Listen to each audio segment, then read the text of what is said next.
Ярдәм Милли Ислам Хайрия фондының укыту тернәкләндерү үзәгендә тернәкләнү узышлар өчен гел ниндидер яңалык кертелеп тора. Җәен тандем велосипедларына утырып йөрсәләр, кышын җыелган курсларда Скандинавия йөрешен үз иттеләр.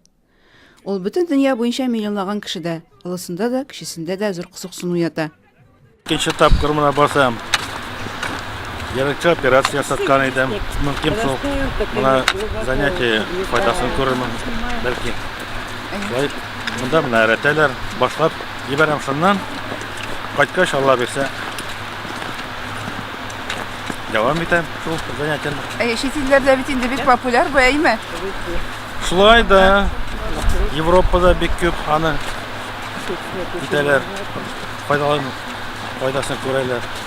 Юкка гына йөрмиләрдер, әйме? Файдасы булмаса. Шулайдыр инде. Бездә дә бик Татарстанда да бик күп йөрүчеләр. Бик күп йөрүчеләр. Рәтәләр бик күп барсында хәзер. Бик популярный. Шуларга шанышып Монда йөгерәләр генә.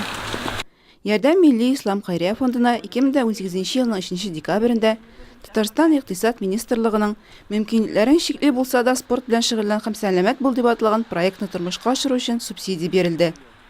Әлеге субсидиягә Скандинавия таяклары сатып алынды. Даулау укыту тернәкләндерү программасына яңа предмет кертергә мөмкинлек туды. Ой, Аллага шөкер, бигрәк рәхәт, шул хәтле матур, күне матур бит әле аның бигрәк. Нык ошай миңа, минем булай итеп йөргәнем юк городта.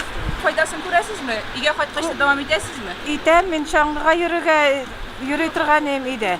Ну шаңгыга йөрергә, бит шаңгыны күтәреп йөрергә кирәк, күрмәгән кешеләргә кыен йөрергә. Менә скандинавский палка сатып алып ала бирсә, тырышам йөрергә. Скандинавский палка белән кайда да йөрергә була.